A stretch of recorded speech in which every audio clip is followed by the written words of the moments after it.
This is the story of how I buried my husband and lost my children in the same week. How a quiet life built over decades was almost taken from me in a single morning. And how a plan I was never meant to see began to unfold before I had time to grieve. My name is Alina Grace Whitmore. I am 68 years old. 3 weeks ago, I buried my husband, Richard. We had been married for more than 40 years. We built a small apple orchard together in Hazelbrook, Pennsylvania. We raised 2 children there. I believed that place was the center of our family. I was wrong. Richard died of pancreatic cancer. It took 14 months.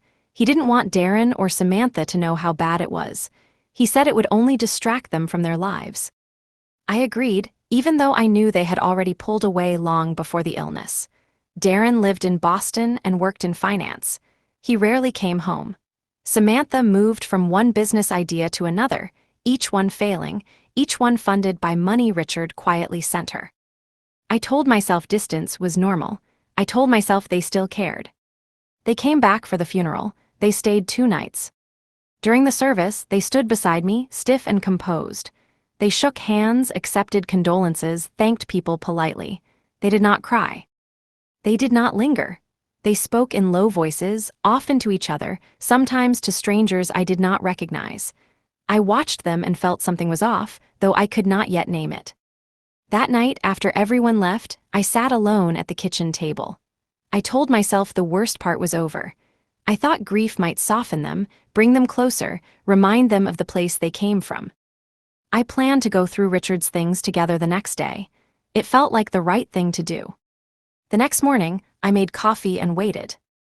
They came downstairs dressed as if they were going somewhere important. Darren wore a blazer. Samantha's hair was perfectly done. They did not look like children who had just buried their father. They looked prepared. Darren sat down first. He said, "Mom, we need to talk." Samantha nodded and said they had already discussed things. She said it was time to start settling matters. The house, the orchard, the future. I listened as Darren spoke calmly about practicality, about my age, about how much responsibility the property was. Samantha mentioned a retirement community 2 hours away. She spoke like she was offering me a favor.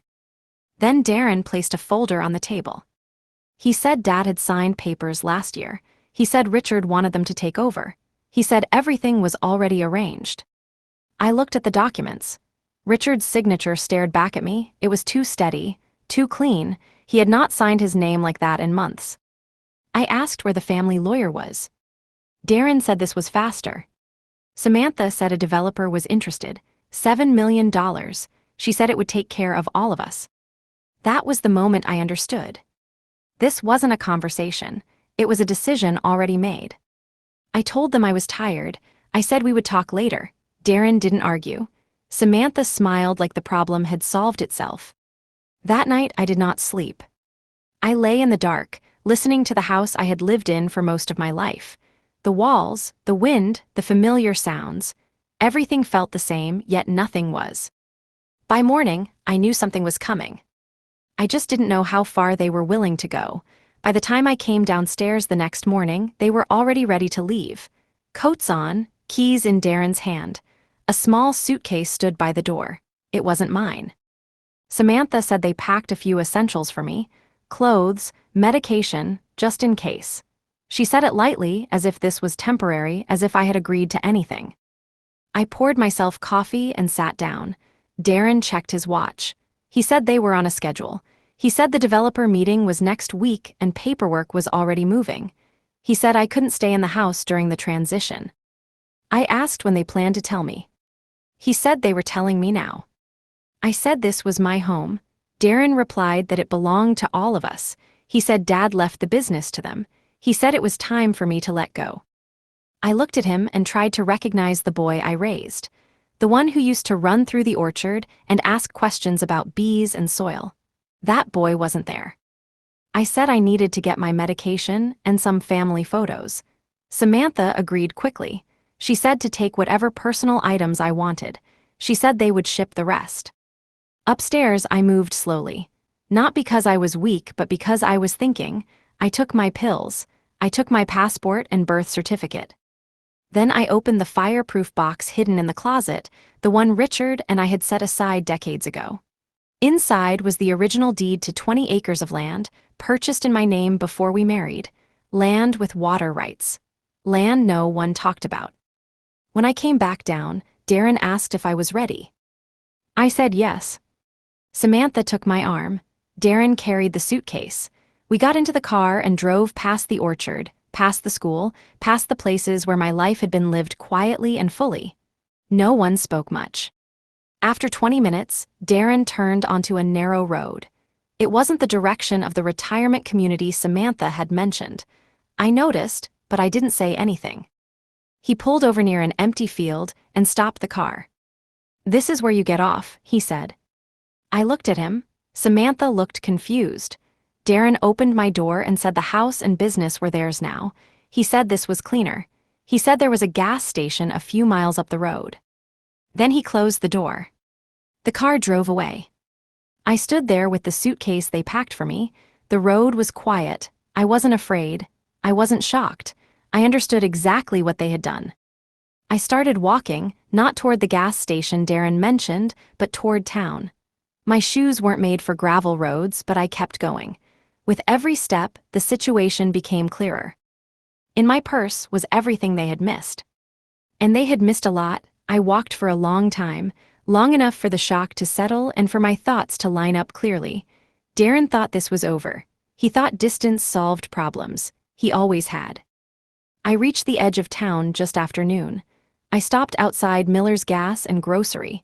I had known the place for decades. I sat down, not to rest, but to think about my next move. Ray Miller came out a few minutes later. He recognized me immediately. He asked if I was all right. I told him I was fine. I asked if I could use the phone. He didn't ask questions. He led me inside. I dialed Harold Jennings from memory. He answered on the first ring. He sounded surprised. He said he had been trying to reach me. He asked why I hadn't come to the will reading. I told him there hadn't been a will reading. There was a pause. Then he said Darren had brought documents.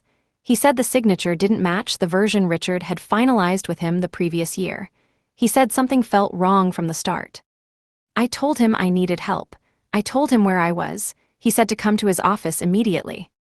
Before leaving, I bought a prepaid phone and a bottle of water. Ray refused to take my money. I thanked him and walked out. Harold's office was quiet when I arrived. He closed the door and asked me to explain everything.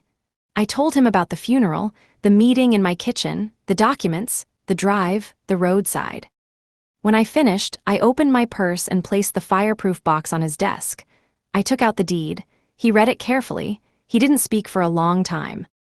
Finally, he said this changed everything. The land was in my name. The water rights were tied to it. Without that land, no sale could go through. Without the water, the orchard was worthless to a developer. He said the will Darren submitted was a forgery. He said the timing alone made that clear. He said we could challenge it, but more importantly, we could stop the sale immediately. That same afternoon, he filed an emergency injunction. Notices were sent. The developer was informed that the property was not what they had been promised. By evening, the deal was frozen. My phone buzzed. It was Samantha. She said Darren was panicking. She said they hadn't known about the other land. She asked if we could talk and fix this. I didn't reply. Later, Darren tried calling Harold directly. Harold told him all communication would now go through legal channels. They had thought I had nothing. They were wrong. And this time, they knew it. The calls didn't stop after that. Samantha texted again, softer this time. She said things had gotten out of hand. She said Darren was stressed. She said no one meant for it to go this far. I read the messages once and put the phone away. Harold worked fast. By the next morning, the developer's lawyers were asking questions. They wanted clarification about zoning, water access, and ownership. Harold gave them facts. Nothing more, nothing less. By afternoon, they were already backing away. Darren showed up at Harold's office without an appointment. He didn't see me. Harold told me later that Darren demanded explanations, raised his voice, and accused him of interfering. Harold told him the documents were fraudulent and the sale was frozen. Darren left angry and empty-handed. That evening, Samantha sent another message. This time she apologized, not for leaving me on the road. Not for the fake will. She apologized for the situation becoming complicated. I still didn't respond. I stayed in a small rented room above a bakery on Main Street. It wasn't permanent. It didn't need to be. I needed distance, not comfort. Harold advised me not to return to the farmhouse yet. He said emotions were high. He said patience mattered. I listened. 2 days later, the developer formally withdrew. Their lawyers said the risk was too high. The land was incomplete. The water rights made everything uncertain. They wanted nothing to do with it. When Harold told me, I felt relief, not victory. The orchard was safe, for now. Darren left Hazelbrook that same night. He didn't call. Samantha stayed one more day. She didn't come to see me. She went back to the house and packed. A week later, Harold filed to invalidate the will Darren had submitted. The evidence was clear. Medical records, signature analysis, timeline conflicts. The case didn't even reach a full hearing before the court ordered everything paused. Legally, nothing could move without me. That was when Darren finally reached out directly. He said I had embarrassed him. He said I had ruined a deal. He said I was being unreasonable. He said none of this would have happened if I had just gone quietly. I told him nothing. Silence said more than I ever could. They had planned carefully. They had controlled every step, every detail, except one. They forgot that I had lived on that land longer than they had lived anywhere. And I wasn't done deciding what happened next. The silence bothered them more than any argument would have. Samantha tried again a few days later. She said Darren was blaming her now. She said the pressure was coming from every side. She asked if we could meet somewhere neutral and talk like adults. I agreed to nothing. Harold advised me to stay quiet and let the situation tighten on its own. The injunction was holding. The will challenge was moving forward. Every step Darren and Samantha had taken was now under review. They started losing control fast. The bank froze any movement connected to the orchard business. Payroll was paused. Supplier contracts were questioned. Darren called Harold again, demanding access, demanding authority. Harold reminded him that none of it was legally his. That was when Darren made his first real mistake. He filed paperwork claiming exclusive control of the orchard operations. The documents contradicted the forged will he had already submitted. Harold caught it immediately. The inconsistency went straight into the case file. What had been suspicious was now reckless. Samantha came to see me that evening. She found the bakery apartment address through someone in town. She knocked like a stranger. When I opened the door, she looked smaller than I remembered. Tired. Not sorry, just worried. She said Darren was spiraling. She said the investors he'd spoken to were angry. She said people were starting to ask questions in Boston. She said none of this had been the plan. I asked her what the plan had been. She didn't answer. She said they thought I would contest, but slowly. She said they thought distance would wear me down. She said leaving me on the road was Darren's idea, but she hadn't stopped him. I told her that was enough. She asked what I wanted. I said the orchard was not for sale. I said the land would never be developed. I said the conversation was over. She cried then, not loudly, not convincingly. She asked if there was any way to undo things. I told her some things don't reverse. She left without saying goodbye. The next morning, Harold called with new information. The court had scheduled an expedited review of the forged will. Darren would be required to explain how he obtained the signature. Medical staff would testify. Handwriting experts would testify. This was no longer a quiet family dispute. It was becoming a record. Darren texted me one last message that day. He said I was destroying my own family. He said I was choosing land over blood. He said I would regret this. I deleted the message. They had already chosen for me. All I was doing now was finishing what they started. The court date came faster than Darren expected. He arrived with a lawyer I didn't recognize. He avoided looking at me. Samantha didn't come at all. Harold presented the evidence calmly. Medical records showed Richard's condition on the date of the signature. The handwriting expert explained the pressure marks and timing. The forged will didn't hold up under basic review. Darren was asked simple questions. Where had the document been prepared? Who witnessed it? Why it bypassed the family lawyer? His answers shifted. He contradicted himself. The judge stopped him twice and asked him to speak carefully. By the end of the hearing, the will was formally invalidated. Control reverted to the previous legal structure. That meant me. The injunction remained in place. The sale was dead. The developer was gone. Darren had nothing left to argue with. Outside the courthouse, Darren tried to speak to me. He said we didn't need lawyers anymore. He said this had gone too far. He said we could still fix things privately. I told him not to contact me again. He said I was cutting him off. I said he had done that already. Samantha called later that night.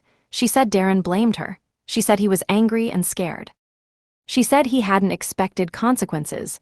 She asked if I would at least talk to him once more. I said no. The next week, Harold finalized the trust documents. I transferred the water rights tied to my land into a protected agricultural trust. The terms were clear. The water could only be used for farming. It could not be sold. It could not be leveraged for development. That decision ended everything. Without the water, the orchard was not a financial asset. It was simply land that required work. Darren had no interest in that. He left the state again. Samantha stayed away. I returned to the farmhouse during the day only. I took inventory. I secured records. I locked offices. I didn't stay overnight. There was no reason to rush.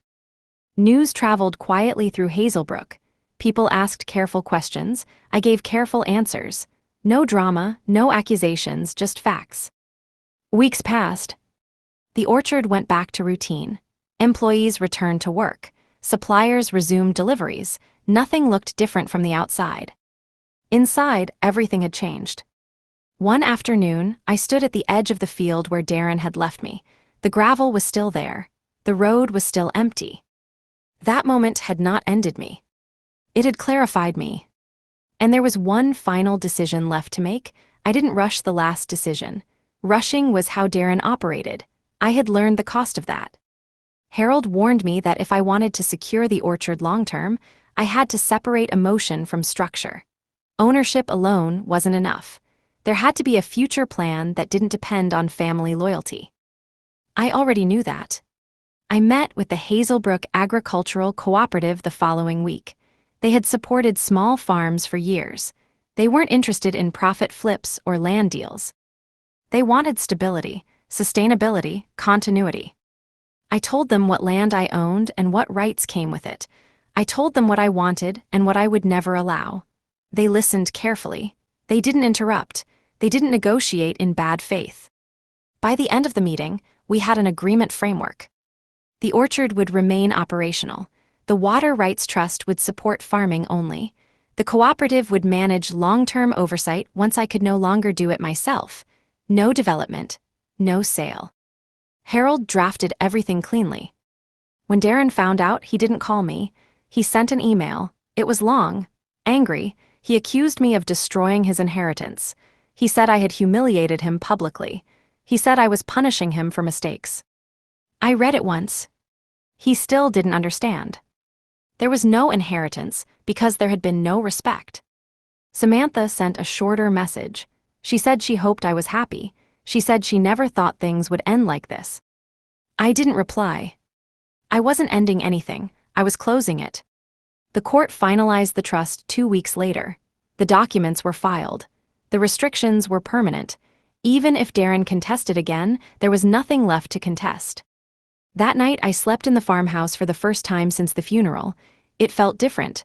Quieter, not lonely, just settled. In the morning, I walked the orchard as I always had. The work was the same. The responsibility was the same, but the pressure was gone. By afternoon, I received confirmation from Harold that all pending actions tied to Darren's filings had been dismissed. No appeals, no leverage. Legally, it was finished. Emotionally, it had been finished the moment the car drove away on that road. I stood in the kitchen later that day, looking at the table where Darren had placed the forged will.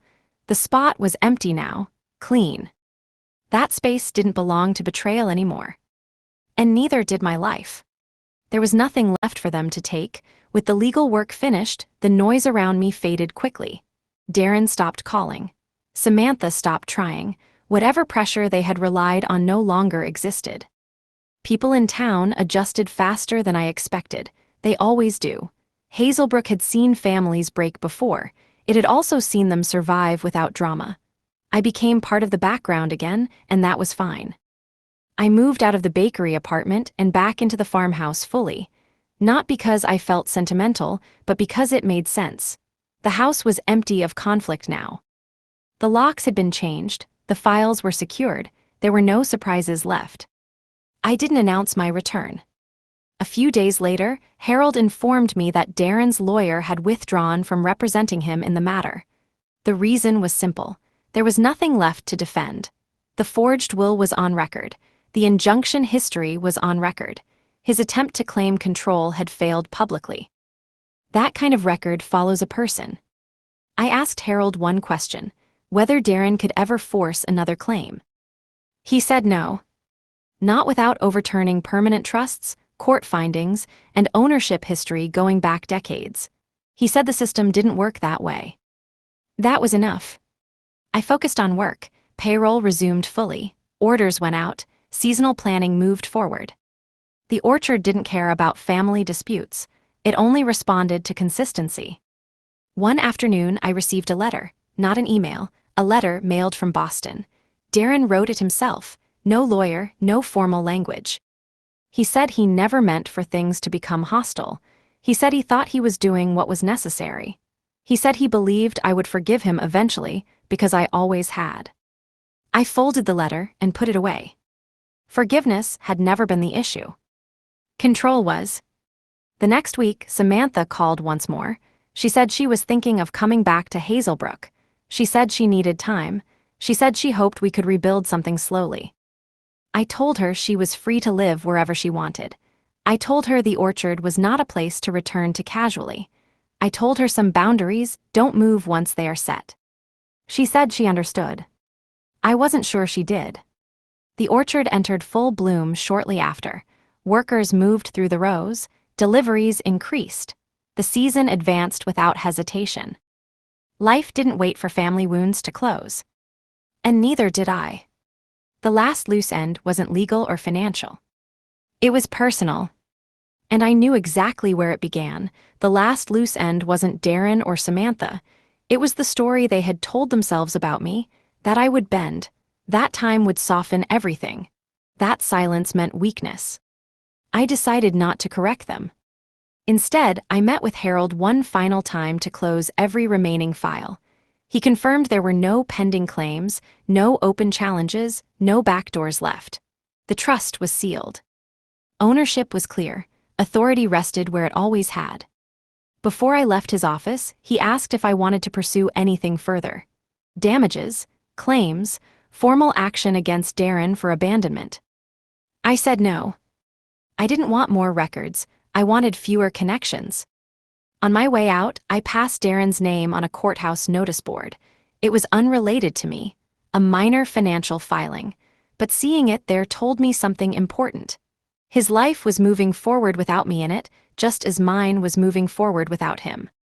That evening, I went through the farmhouse carefully, not emotionally. Practically, I removed anything that tied decision-making to shared access, old authorizations, joint signatures, informal permissions that had existed only because I trusted my children. Trust was no longer a system I used. A few days later, Samantha sent a message asking if she could come by to pick up some old things. Childhood items, photos, papers. I told her she could collect them through Harold's office. She didn't reply. Weeks passed, the quiet settled in, not the tense quiet from before, but the kind that holds steady. One afternoon, a local reporter called. She said there were rumors about a failed development deal and a family dispute. She asked if I wanted to comment. I declined. The story lost interest quickly, without a voice attached to it. The orchard kept producing. The cooperative began planning future allocations. Everything moved forward without discussion or debate. One morning, I received confirmation that the trust funds had been activated for long-term maintenance. The orchard would remain protected regardless of what happened to me. That was the moment I felt finished. Not relieved, finished. Later that day, I drove past the road where Darren had left me. I didn't stop. I didn't slow down. There was nothing there anymore. The place had served its purpose. That chapter had closed the moment I walked away from it. And there was nothing left behind worth revisiting. The next phase began quietly. No confrontation, no announcements, just decisions moving forward without asking permission. I met again with the cooperative to finalize operational control timelines. I kept ownership. They handled continuity planning. If something happened to me, the orchard wouldn't stall or fall into dispute. There would be no gaps Darren or Samantha could step into later. That mattered. Harold reviewed everything one last time. He confirmed that even if Darren tried again years from now, nothing could be undone without my consent. The structure was layered deliberately. It assumed conflict, not harmony. That was the lesson I had learned too late. A month passed without contact from either of them. No calls, no messages. The absence felt deliberate, not accidental. They were adjusting to a version of the world where I no longer filled in the spaces they ignored.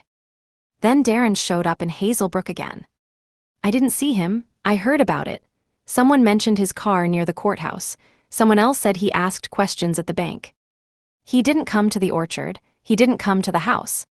He went looking for leverage. He didn't find any. 2 days later, Harold received a formal inquiry from Darren's new legal representation. They wanted to know if there was any possibility of revisiting asset distribution through mediation. Harold sent a short response. There was nothing to mediate. That was when Darren finally understood what had changed. This wasn't a standoff. It wasn't a pause. It was an ending. Samantha called that night. She sounded tired. She said Darren was unraveling. She said his work was affected. She said people were asking questions he couldn't answer. She asked if I felt any responsibility for that. I told her responsibility had ended the moment they left me on that road. She was quiet for a long time. Then she asked if there was anything she could do to make things easier. I told her the only thing that would help was honesty, and it was too late for that. After the call, I realized something else. They weren't reaching out because they missed me. They were reaching out because nothing else was working. That clarity settled everything. The orchard entered harvest planning.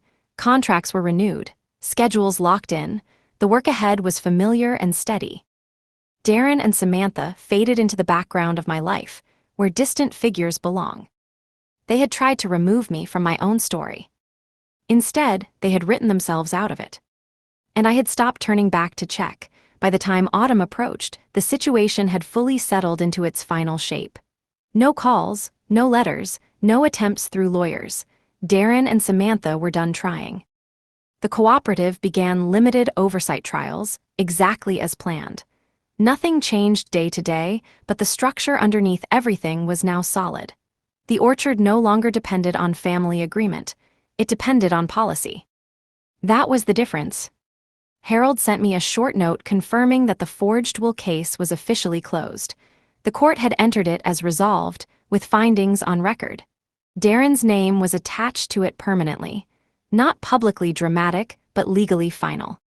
That kind of record doesn't disappear. I didn't celebrate, I didn't mark the day. I simply filed the document and moved on. A week later, Samantha emailed again. This time she didn't ask for anything. She said she was moving cities. She said she was starting over. She said she hoped one day we could talk without lawyers or tension. I didn't respond. I had learned that silence isn't avoidance, it's clarity. Work continued. Orders shipped. Seasonal workers rotated. The orchard functioned exactly as it always had. The difference was that no one questioned who made decisions anymore.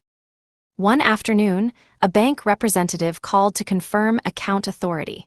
Darren's name had been removed completely. There were no joint permissions left anywhere. That closed another door. Later that week, Harold asked if I wanted to revise my own will. Not urgently, just responsibly. I told him yes. We removed ambiguity. We removed assumptions. Everything was spelled out clearly. The orchard, the land, the water rights, the trust.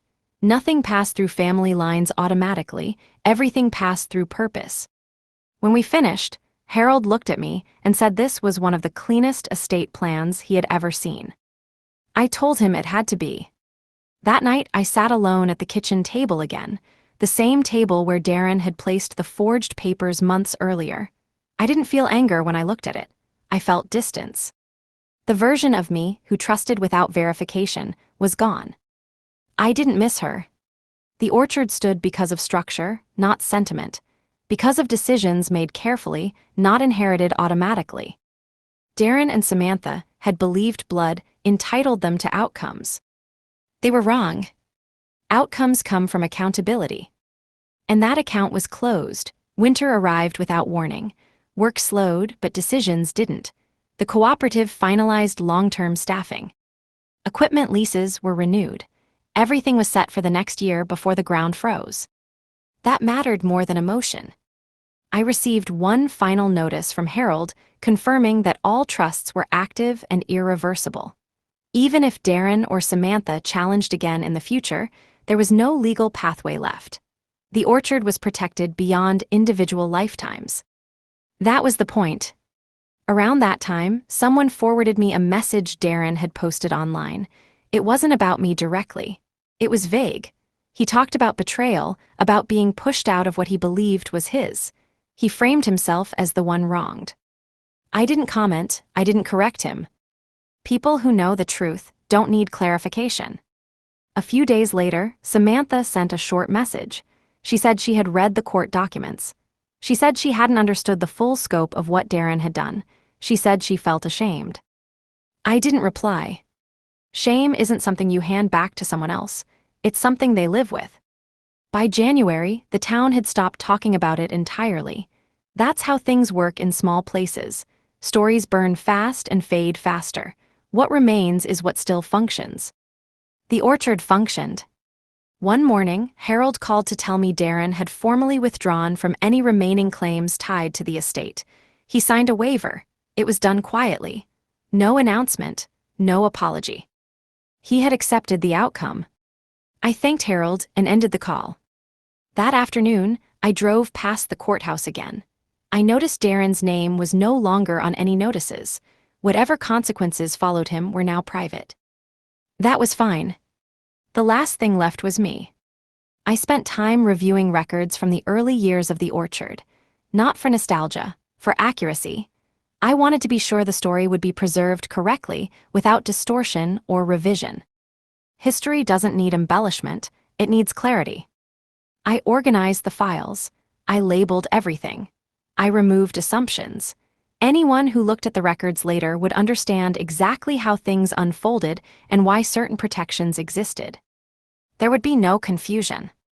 As winter settled in fully, I realized something else had changed. I no longer waited for messages.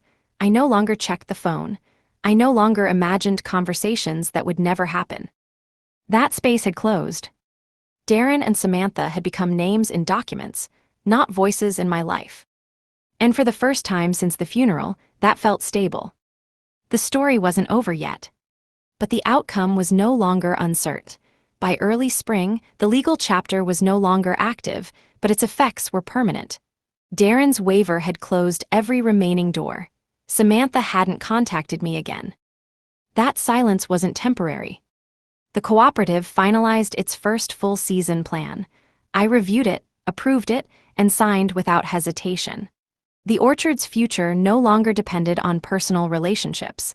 It depended on clear rules and steady work. That was exactly how Richard and I had built it in the beginning. One afternoon, I received a notice that Darren had sold his apartment in Boston.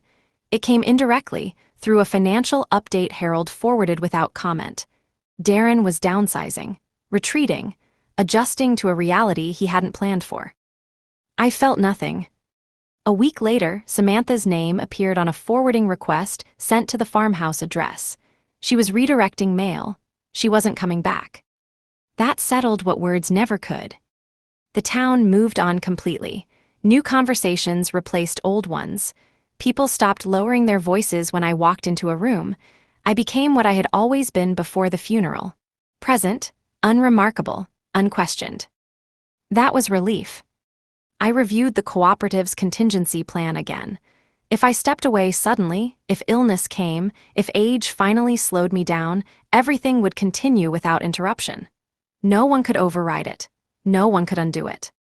Control wasn't about power anymore. It was about removing risk. Late one afternoon, Harold called with one last update. Darren's attempt to refinance a property had been denied. His record from the forged will case had surfaced during review. Not enough to charge him, enough to delay everything. Consequences don't always announce themselves. Sometimes they just follow. I didn't ask questions, I didn't request details. That chapter wasn't mine to manage anymore. That evening, I went through the farmhouse one final time, not to look for memories, but to remove anything unnecessary. Papers were archived, duplicates destroyed. Nothing remained that could be misused or misinterpreted. Clarity leaves no loose ends. I placed the final folder into the safe and locked it. There was no appeal left to make, no leverage left to seek, no apology waiting to arrive. The people who had tried to erase me were now adjusting to a version of the world where I no longer made space for them. And that adjustment was theirs alone. The orchard was steady. The future was sealed. What remained was not reconciliation. It was resolution. Once everything was sealed, I stopped measuring time by what had happened. I measured it by what still needed doing. That shift mattered. I reduced my role slowly, not because I was pushed out, but because the system allowed it. The cooperative handled more decisions, I reviewed less, nothing collapsed, nothing stalled. That was confirmation. Harold and I closed our regular meetings. There was no need for them anymore. He told me to call if anything changed. I knew nothing would. Darren never contacted me again, not through lawyers, not through friends, not through family. Whatever anger he carried, he kept it to himself. Distance became permanent. Samantha sent one final message near the end of the year. She said she hoped I was well. She said she was trying to rebuild her life differently this time. I didn't reply. Some messages don't require answers. They require acceptance that the conversation is over. The orchard moved through another season without interruption. Contracts renewed automatically. Water use stayed within trust limits. Everything worked as designed. That was the point of structure. It removes people from positions they misuse. I updated my own records one last time. Contact lists, emergency instructions, clear directions for every scenario, no assumptions left. I didn't feel sad doing it. I felt finished. One afternoon, I drove past the road again, not to remember, to confirm something. I slowed this time, just enough to recognize it clearly. It was an ordinary place. It always had been. What happened there mattered only because of the decision that followed it, not because of the place itself. I didn't stop, I didn't look back. The people who left me there believed that moment defined my ending. It didn't. It defined my exit from their control. And once that control was gone, everything else fell into place. There was no reconciliation coming, no apology worth waiting for, no explanation left to give. The story had already chosen its direction. I was simply walking forward in it. By the second year after Richard's death, the orchard no longer felt like something I was defending. It felt like something that simply existed, independent of conflict. That was new. The cooperative fully integrated operations.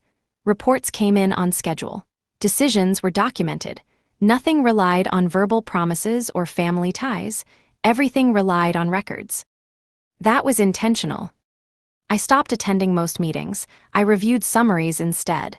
When something needed my approval, it came clearly and directly. No urgency, no pressure, just information. That was how it should have always been. No one from Darren's life reached out anymore. No friends, no intermediaries. Whatever version of events he told people, it didn't include me. Samantha disappeared from my awareness entirely. Her name stopped appearing anywhere connected to the orchard, the estate, or the town. That absence didn't hurt. It confirmed closure. I received confirmation that the cooperative had accepted 2 new young farmers under its program. They would use land tied to the trust. They would farm it, not sell it. They would build something slow and stable. That was the future I wanted attached to my name. I signed the approval without hesitation. That evening, I went through Richard's old records.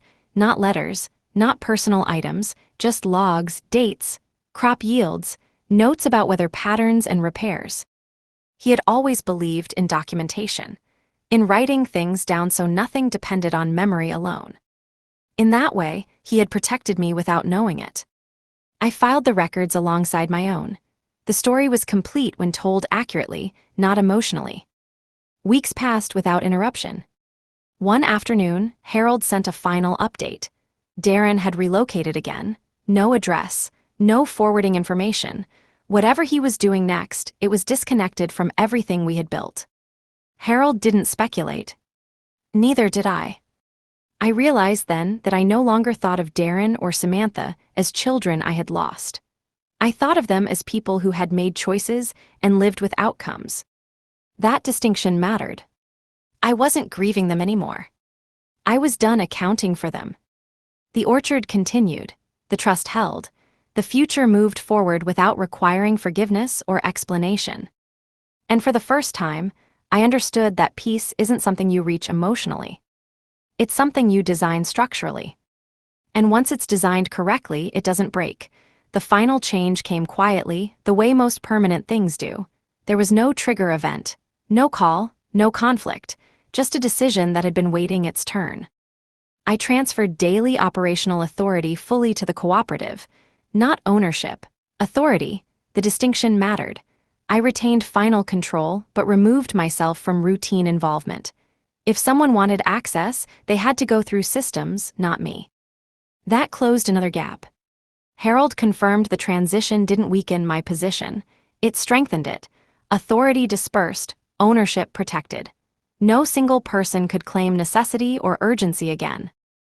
That was the last vulnerability. A month later, a routine audit confirmed compliance across all trust conditions. Water use matched limits, land use matched purpose.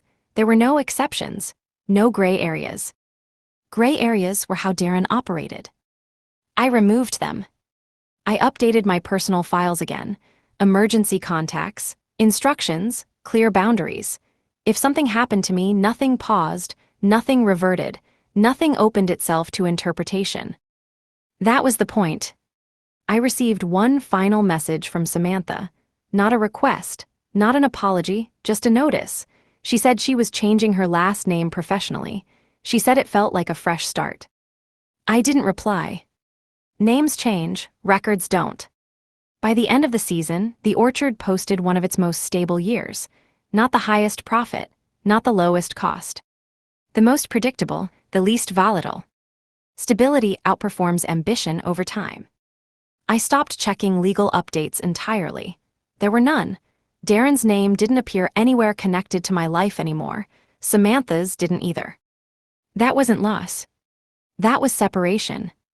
One afternoon, I signed the final document transferring long-term stewardship protocols to the cooperative. It activated only if I stepped away permanently. Until then, it sat dormant. A safety net doesn't announce itself. It waits. I closed the folder and placed it in the safe. There were no unfinished conversations left, no misunderstandings waiting to be cleared, no version of events that needed correction. They had acted, I had responded, the system held. That was the end of the struggle. What came next wasn't recovery. It was continuity. After continuity settled in, the past stopped resurfacing. No letters arrived late. No questions followed me through town. Whatever story Darren and Samantha carried, they carried it elsewhere.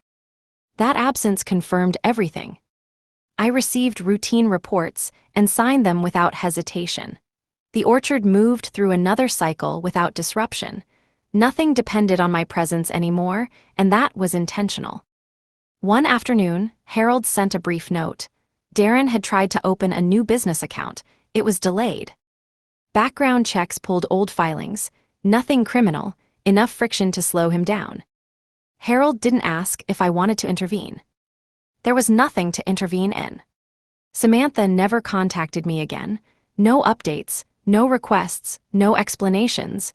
She had stepped out of my life completely, and I let her. I didn't block them. I didn't erase anything. I simply stopped engaging. Systems worked better than emotions ever had. The cooperative finalized a 5-year plan. I approved it. It locked in protections that couldn't be altered without layered consent. Even I couldn't undo it alone. That mattered. I revised my personal directives one final time. Clear instructions. No assumptions. No room for reinterpretation. If someone looked for leverage later, they wouldn't find it. That was the point. A local fundraiser asked if I wanted to speak about the orchard's history. I declined. I didn't want to narrate resilience or explain loss. The land didn't need a spokesperson. It needed care. People respected that. Another season passed. Quietly, predictably, without interruption. The orchard didn't carry scandal. It carried produce. I stopped thinking about Darren and Samantha as outcomes. They were no longer part of the equation. They had removed themselves when they chose speed over truth. I hadn't chased them back. That decision held. One evening, I found an old note Richard had written years earlier. It wasn't sentimental. It was practical. A reminder to update insurance records after a repair. He had always believed that the future depended on preparation, not hope. I understood that better now. Nothing dramatic remained. No final confrontation. No reconciliation scene waiting to happen. The story didn't end with a conversation. It ended with alignment. Everything was where it belonged. And nothing could be taken quietly again. By the time another year passed, the past no longer felt close enough to reach for. It existed only in records, not in thought. The cooperative systems worked exactly as designed. Decisions moved through process. No single person carried authority alone. That structure made manipulation impossible. I approved the annual review without changes. Harold retired that spring. He sent a short note thanking me for trusting him. He said this case was one he would remember because it ended cleanly. No drama, no collapse, just resolution. I wished him well. After that, there was no legal name tied to my life anymore, except my own. Someone mentioned Darren in passing one afternoon. No details, just that he had moved again, that he was trying something new. I didn't ask what. Whatever he was building no longer intersected with me. Samantha remained absent. No updates reached me, no indirect signals. Whatever distance she chose, she maintained it fully. That consistency mattered. I spent less time at the orchard itself and more time reviewing from a distance. The land didn't need me watching over it. It needed consistency, not presence. That was the difference between control and care. One day, the cooperative informed me that a portion of the land would be placed into permanent conservation status under the trust. It limited future use even further. It removed options entirely. I signed without hesitation. That decision locked the final door. There would be no future scenario where someone could argue necessity, emergency, or opportunity. The land's purpose was fixed. Later that week, I removed the last personal item tied to shared family access. Old permissions, informal notes, anything that relied on memory instead of structure. Memory fades. Structure doesn't. I noticed something then. I hadn't revisited the road in a long time, not deliberately, just because it no longer appeared in my thoughts. That was the real ending. The moment that once defined everything had lost its weight. I wasn't avoiding it. I had outgrown it. The orchard continued its work. The town continued its routines. My life continued without interruption. There was nothing left to reclaim. It had already been reclaimed.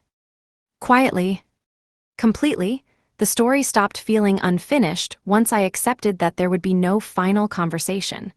No moment where everything was said out loud. No apology that changed anything. That kind of ending only exists when people want resolution. Darren didn't, Samantha didn't. And I no longer needed it. I reviewed my records one last time and archived them properly. Everything that mattered was documented. Everything that didn't was removed. There was no personal leverage left anywhere. no access points disguised as trust. That was deliberate. The cooperative informed me that the orchard had been approved for a long-term regional sustainability program. It didn't change operations. It didn't add attention. It simply reinforced protections already in place. I approved it. Nothing about the future required speed anymore.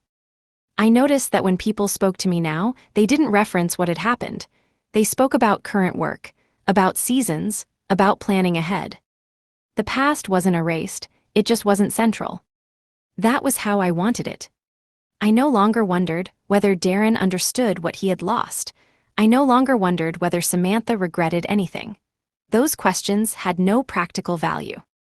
Understanding doesn't undo decisions. I adjusted my daily routines slightly. Less oversight, more delegation, the system didn't weaken, it strengthened. One afternoon, I received a routine confirmation that all trusts and conservation restrictions had been recorded permanently at the county level. There were no provisional clauses left, no sunset dates, no future reviews required. That meant nothing could quietly change later. I acknowledged the notice and moved on. At some point, I realized I had stopped telling the story to myself. Not because I was suppressing it, but because it no longer explained anything about my present. It had served its purpose. What mattered now was that I lived in a structure that didn't depend on loyalty, forgiveness, or family obligation. It depended on clarity. That clarity didn't come from anger. It came from precision. There was nothing left to say to Darren or Samantha that hadn't already been said through action. Words would have been redundant. The orchard didn't need reconciliation. It needed permanence. And permanence had been achieved. The story was nearly complete. Not because everything was fixed, but because nothing was unresolved anymore. There was no moment when it all felt dramatic or complete. No closing scene, no sense of victory. Just a quiet certainty that nothing could be taken from me again. The orchard stood because it was protected, not because anyone loved it enough. The systems held because they were designed to hold, not because people behaved well. That was the truth I accepted fully. I stopped expecting anything from Darren and Samantha, not regret, not understanding, not distance explained away later. Expectations were how the damage had started. Without them, everything stayed stable. I lived my days without checking messages that wouldn't come, without preparing answers for questions no one asked, without revisiting moments that no longer had power over me. The road where they left me became just another road. The house became just a house. The orchard became what it had always been, land that responded to work and planning, not emotion. That was enough. People sometimes asked how I managed to keep everything after what happened. I told them it wasn't about keeping anything. It was about not handing it away again. Nothing else needed explaining. The trust remained active. The conservation status remained permanent. The cooperative followed protocol. The future unfolded without urgency or fear. There were no loose ends left behind, no unresolved accounts, no unfinished business waiting for time to soften it. Time doesn't soften decisions. It reveals them. Darren and Samantha made theirs, I made mine. I didn't rebuild relationships, I rebuilt structure. That was what endured. And when I thought back to that day on the gravel road, I didn't feel anger anymore. I didn't feel loss. I felt clarity. That was the moment everything became simple. They thought they were removing me. They were releasing me. And once released, I made sure nothing like that could ever happen again. Not quietly. Not completely. Not to me. You have reached the end of the text.